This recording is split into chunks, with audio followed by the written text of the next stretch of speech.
목사님 한 2주 동안 우리 교육을 받아서 하신 것 같은데 너무 잘하셨어요. 한 목사님이 좋은 제자 주셨습니다. 감사합니다.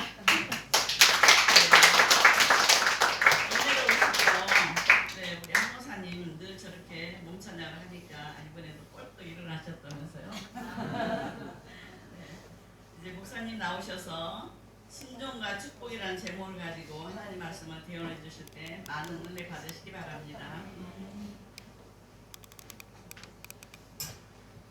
할렐루야. 아멘. 네, 하나님이 크게 기뻐하실 줄로 믿습니다. 아멘. 우리 한 권사님 이렇게 의학적으로는 뇌혈관도 심장도 위도 다리도 그냥 온 사방이 이렇게 의학적으로나 현상적으로는 그러셔요. 근데 하나님께 찬양할 때는 막 그냥 나비처럼 부르시면 살아나셔요. 그냥 며칠 전에도 쓰러지셔가지고 지난주에 못 오셨잖아요. 응급실로 심장 때문에 부정맥 이런 저기 때문에 실려가셨는데도 이것 걱정하시는 거. 이거 연습해야 되는데 하나님께 찬양해야 되는데 하나님이 책임져 주시고 하나님이 지켜주시고 하나님이 고쳐주실 줄로 믿습니다. 지금 꼭 그러하셨지만은 의학적으로 사시는 게 아니라 하나님의 치료와 하나님의 능력과 하나님의 은혜로 사시는 줄로 믿습니다. 앞으로도 모세보다 더 장수할 줄로 믿습니다. 왜냐하면 통일 이후에 할 일이 너무 많기 때문에 그래서 우리 권사님 가정을 보내주셨습니다. 할렐루야. 그래서 우리 교회를 또 통일 한국을 위해서 세워주셨습니다. 지금보다 우리가 통일 한국 시대에 더 크게 하나님이 위대하게 우리를 쓰실 줄로 믿습니다. 하나님이 통일을 준비하고 계시고 하나님이 친히 열어가고 계십니다.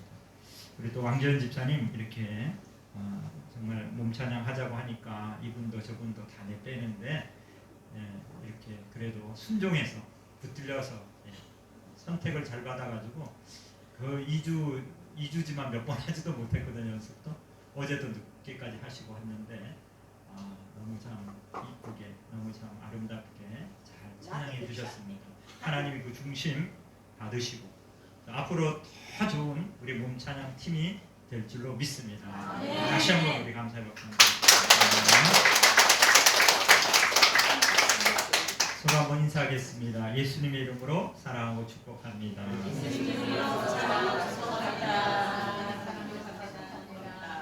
다시 한번 축복합니다. 예수님 안에 좋은 일이라는 잠시 기도하겠습니다. 하나님 감사합니다. 저희들을 사랑하셔서 이토록 이끌어 주셨고 하나님 앞에 영광 돌릴 수 있도록 저를 택정하여 주셨습니다. 복받는 이날에 한량 은총으로 채워주심을 믿고 감사합니다.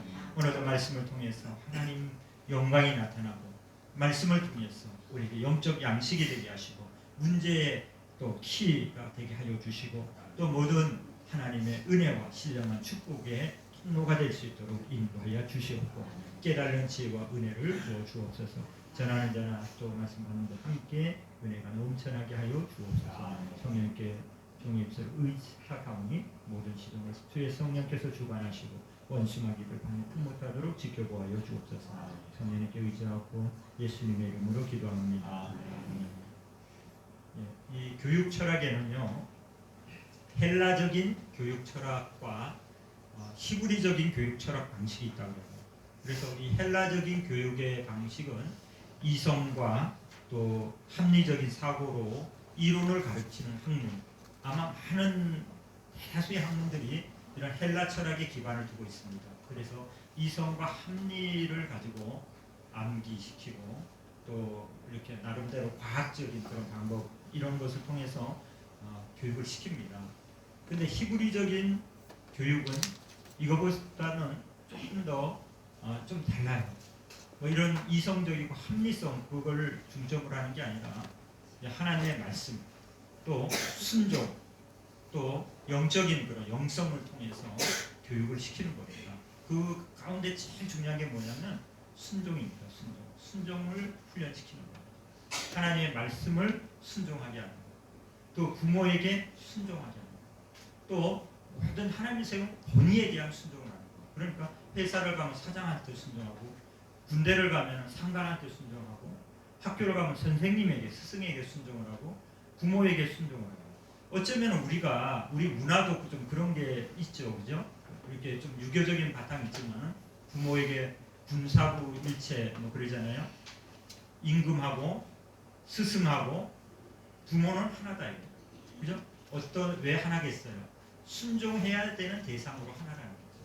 그러니까 이런 순종의 훈련이 되어져 있는 이 사람들에게 하나님께서는 지혜를 주시고 이렇게 지식을 주입하고 지식을 암기시키고 지식을 많이 쌓는 교육이 아니라 그 지식을 다스릴 수 있는 뭐를 주냐? 하나님의 지혜를 주시는 거예요. 야훼를 경외함이 지혜의 근원 된다고 했어요. 할렐루야. 여러분 세상을 지도해 나가는 지도자들은 지식이 많은 사람보다도 어떤 사람이 세상의 지도자들이 됩니까? 지혜가 많은 사람들이 지도자가 되는 거예요. 할렐루야. 정주영 씨 같은 분들은 겨우 초등학교 나왔지만은 미국의 하버드나 서울대 공학 박사들이나 뭐 그런 박사들을 부립니다. 밑에 직원으로 놓고. 그렇지 않습니까? 또 뭐 고등학교를 나왔지만은 그 대통령은 그죠? 노무현 대통령도 뭐 김대중 대통령도 뭐 명문대학 나왔습니까? 그냥 고등학교 졸업하고도 수많은 그 속학들을 수많은 인재들을 지도력을 가지고 지도해 나가지 않습니까? 또 미국에서 가장 존경받는 대통령이 한 분 링컨도 배움이 그렇게 높지 않았습니다. 하나님의 지혜가 임할 때 수많은 지식 있는 사람들을 부릴 수 있는 능력이 지혜에서 임하게 되는 줄로 믿습니다.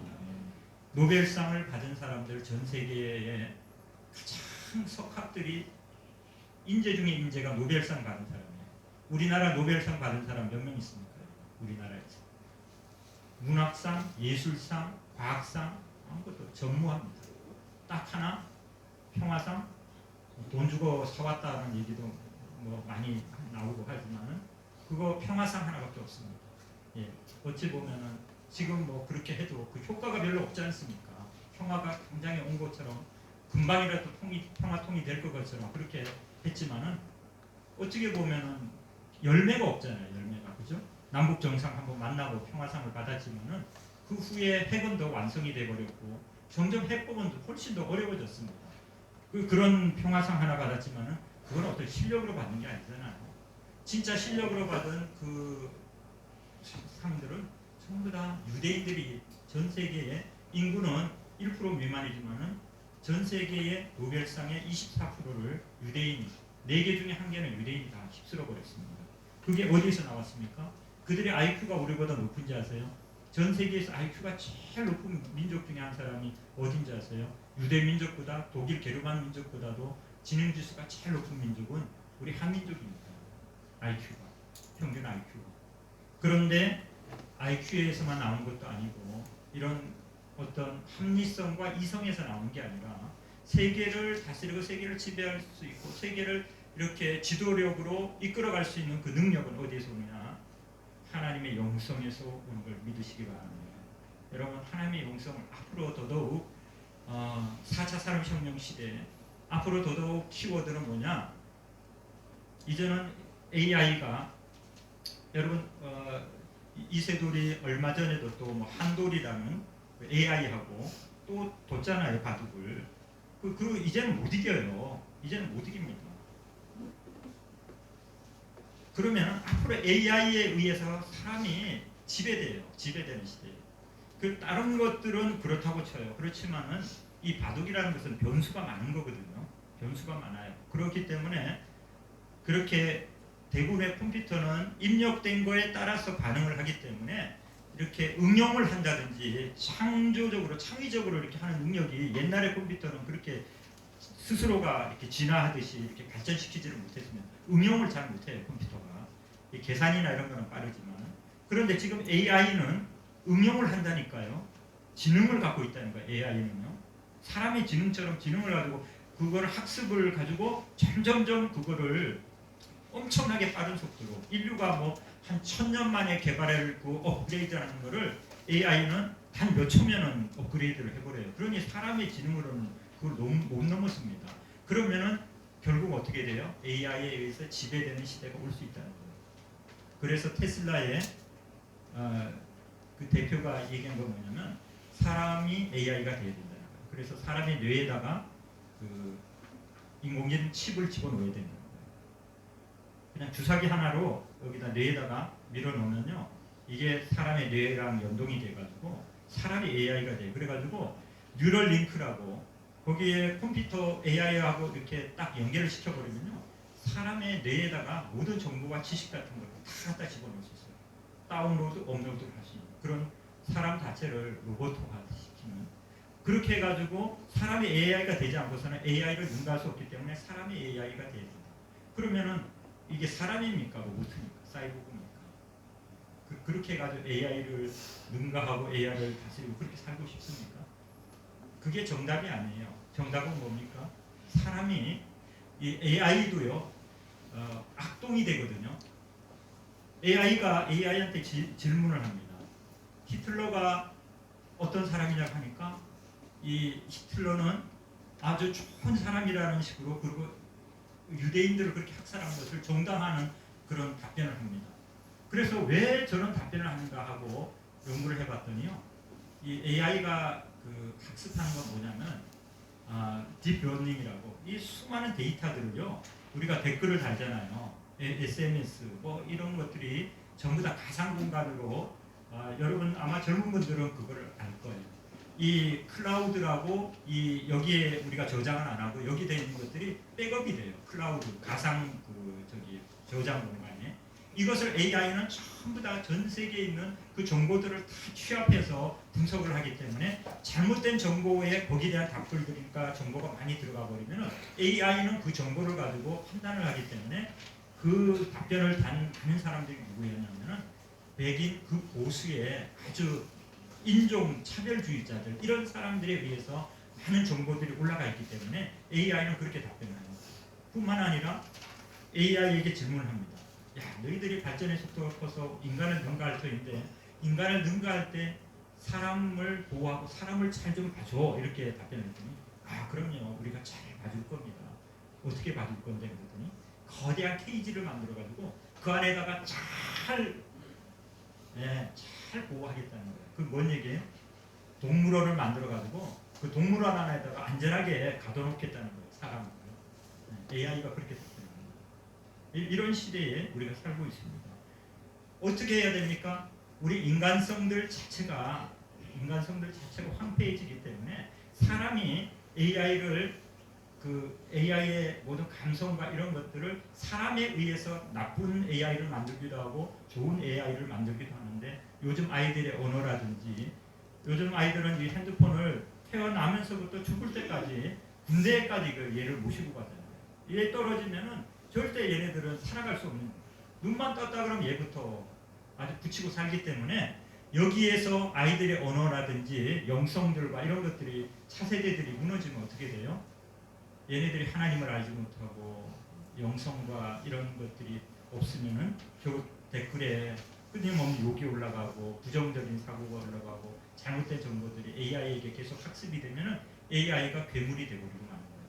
그러므로 사람이 영성을 회복해서 사람의 본질과 사람의 그 하나님과 우리의 관계들의 바른 영성이 회복되어져야지만이 AI도 그 영향을 받고 좋은 AI가 될 수가 있다는 것입니다.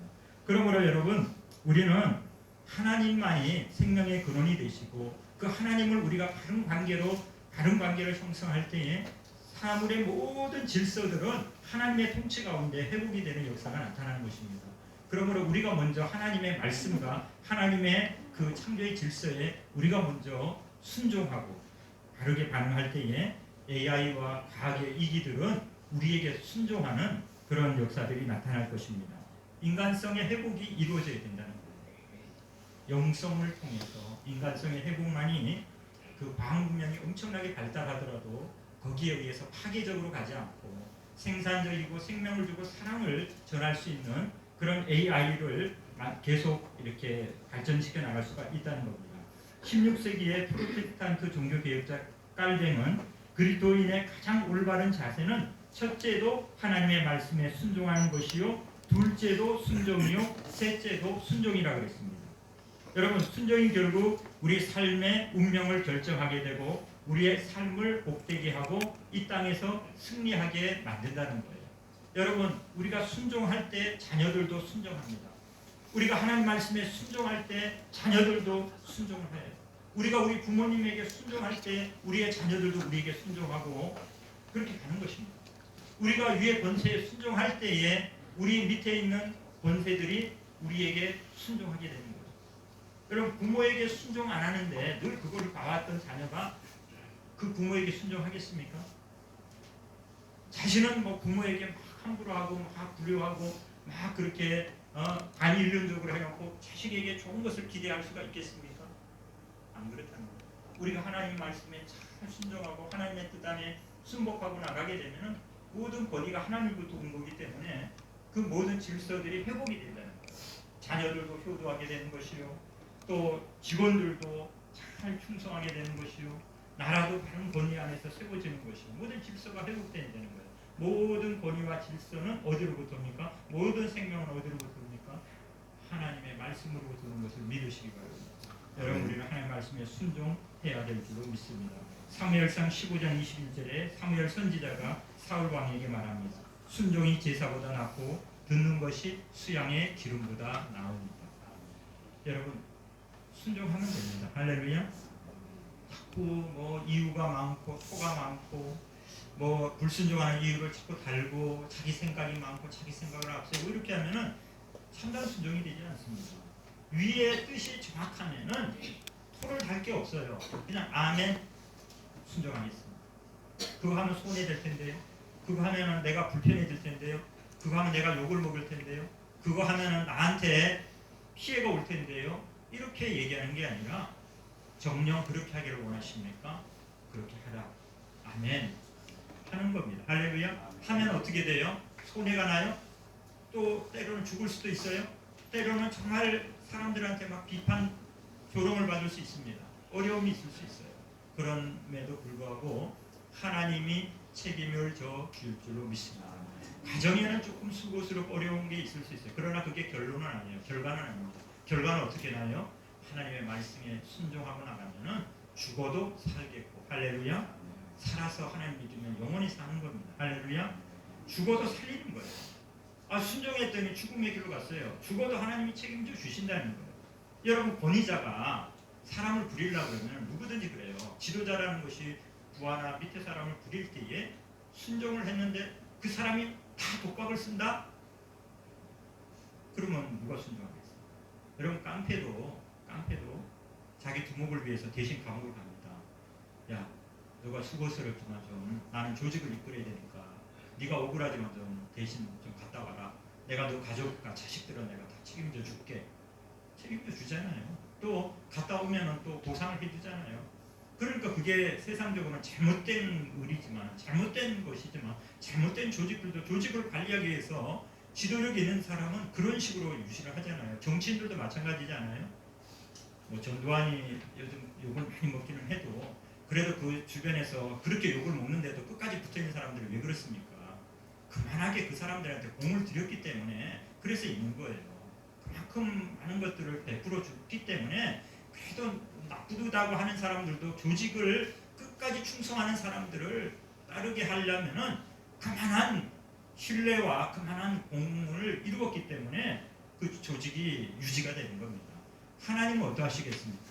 하나님은 거룩한 조직을 이루기 위해서 하나님의 백성들에게 순종을 하게 될 때 순종을 통해서 하늘의 상급을 누리게 하시고, 할렐루야, 자손의 천대에 이르도록 주의 복을 누리게 하시고, 순간에는 그 수고가 있고 조금 어려움들을 당할 수 있을지라도 하나님은 그것을 책임져 주시고 보상해 주시고 하나님은 부활케 해주시는 부활의 능력을 갖고 계시는 것입니다.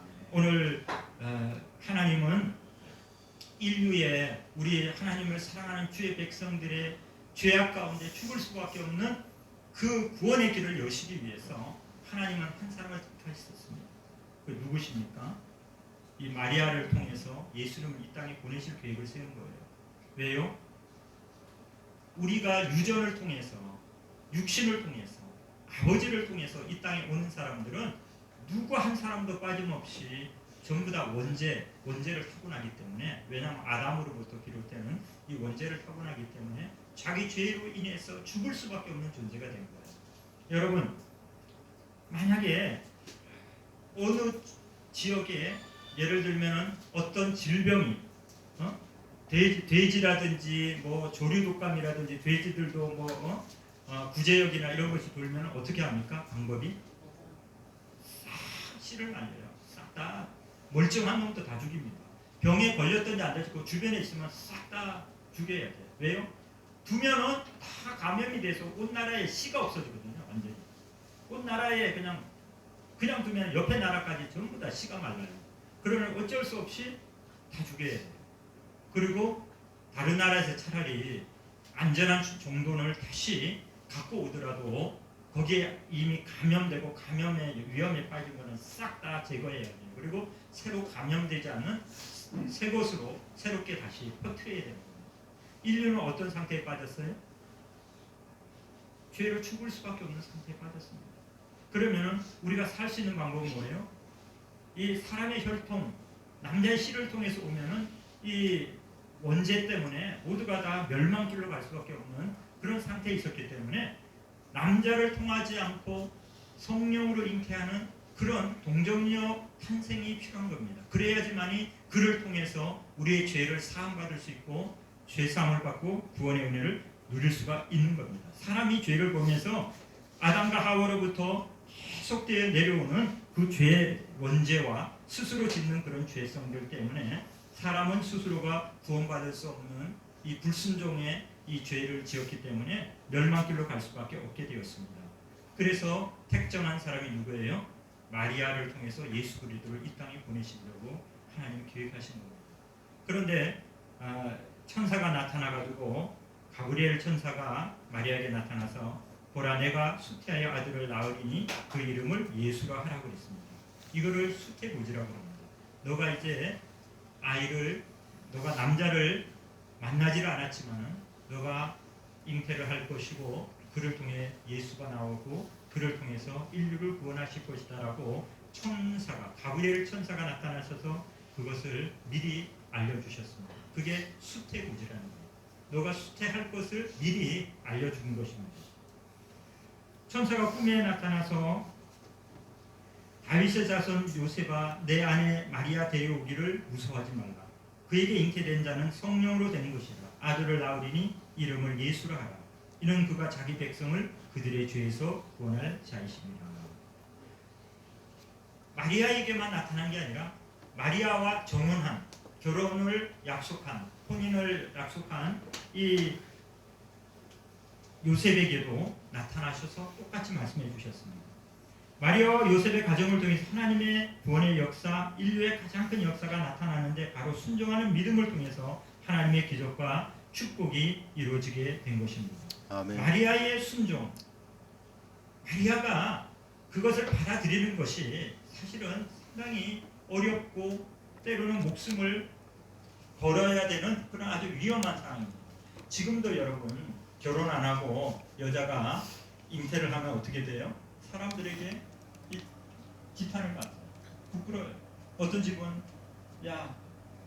호적을 판다 그러고 집안이 망신스럽다 그러고 집안을 더럽혔다 그러고 아마 지금도 어떤 봉건적인 사회 같으면 아마 명예살인을 할지도 몰라요. 그 가족이 망신스러우니까 죽여버릴 수도 있어요. 아니면 아예 내쫓아버릴 수 있습니다. 그런데 이 마리아가 이 성령을 통해서 가브리엘 천사를 통해서 이것을 계시받았을 때 어떻겠습니까? 이 당시는 돌에 맞아 죽을 일입니다. 만약에 정혼을 하지 않고 이렇게 아니면은 남편이 있고 아내가 있는 사람이 이렇게 부도덕한 일을 벌이면은 사람들이 끄집어내 가지고 돌로 쳐서 죽입니다. 이 당시 문화가. 그러니까 이게 자기가 순종하고 받아들인다면 지탄받고 사회로부터 따돌림받고 감옥으로부터 내침을 받고 이것뿐만 아니라 끌어내려서 돌에 맞아 죽을 일입니다. 이걸 받아들이는 게 결코 쉬운 일이 아니었어요. 그리고 그의 정혼한 그 남자에게도 예수님